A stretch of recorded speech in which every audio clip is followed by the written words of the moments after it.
There you go. Make sure you get that on there properly. Okay. Now we can come up here. We can pull this. Make sure it runs even.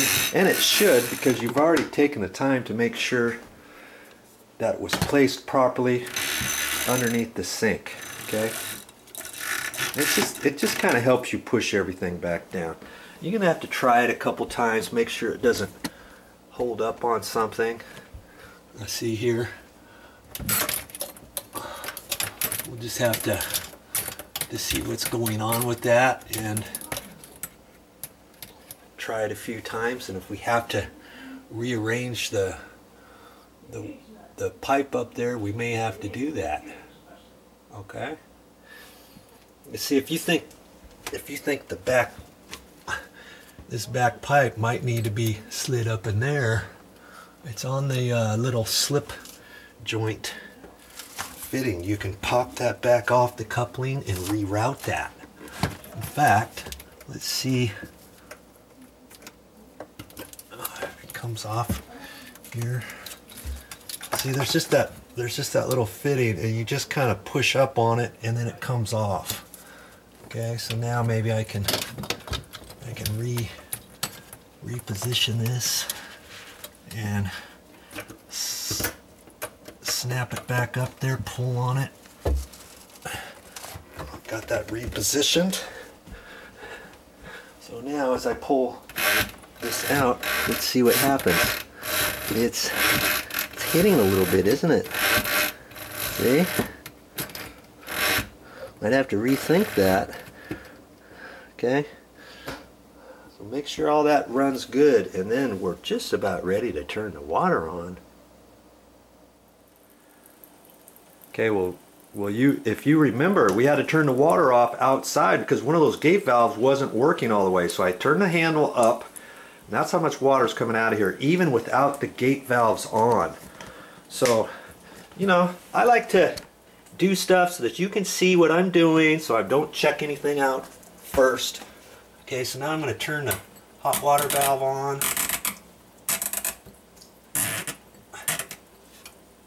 And the cold water. I still got my faucet on, which is fine.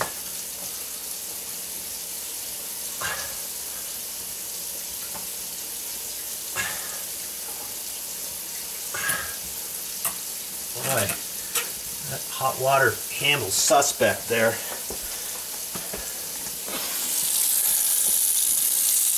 And sometimes what they tell you can do is I could have unscrewed it right here and then let the water come out first, so that if there's any water in the line, because we turn the main water line off, and sometimes even when you turn the gate valve off, you turn it back on, it might loosen up some sediment inside the pipes. And then your aerator, the first time you turn it on, it might already be plugged up. You're thinking, what's going on with that?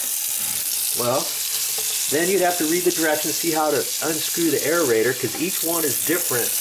And so that's why you could do that first. This is a nut and a little sleeve with female threads, and this has male threads on it. Okay. Fortunately for us, it's looking fine. And I'm still gotta look underneath here, because I thought I saw one of these water lines that was dripping water. Now I think maybe it was because one of the fittings wasn't tight all the way. It was this cold water. The cold water side up here. And it looks good. Looks dry. You always want to check your fittings after you turn your water back on. And I'm going to turn this on again. And just run it for a few minutes. And I'm going to wipe this down here. Make sure I don't have any water residue down here.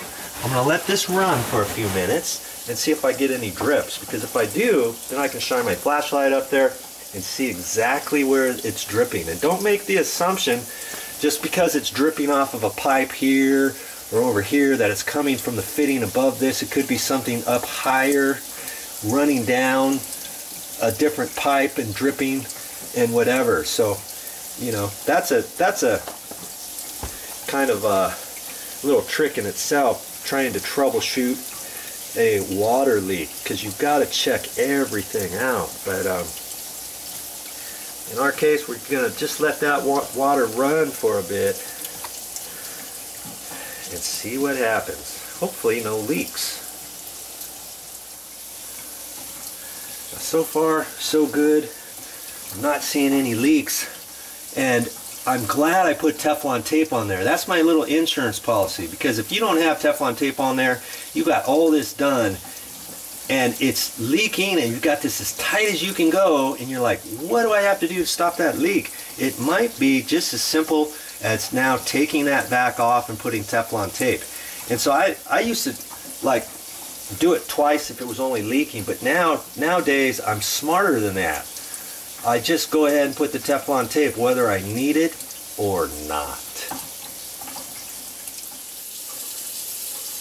Hey, don't be sitting around taking a break or anything. You know these cabinet doors have to go back on, right? So while you're checking the water out, you can get ready to screw these back on while you're waiting. Never a dull moment. I know I'm not supposed to be wasting water or anything, but this is one vital step you've got to do. And I've let it run for a few minutes now, and I felt down here, and it's all nice and dry. You see, if you could feel a little bit of water here, that could mean that one of your fittings is dripping and maybe you didn't get it tight enough. So you got to shut your water off and then tighten it back up and try it again, you know. Okay, I've got the doors back on there. I'm just about done here. Thanks for joining me. Hey, now hopefully you learned something there.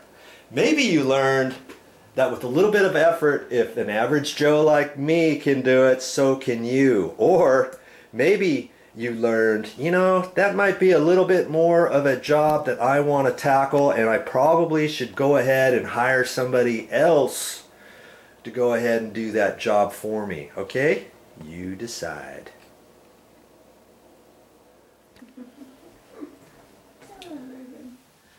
Hey, that's all I got for this time, but I'll be back with more videos.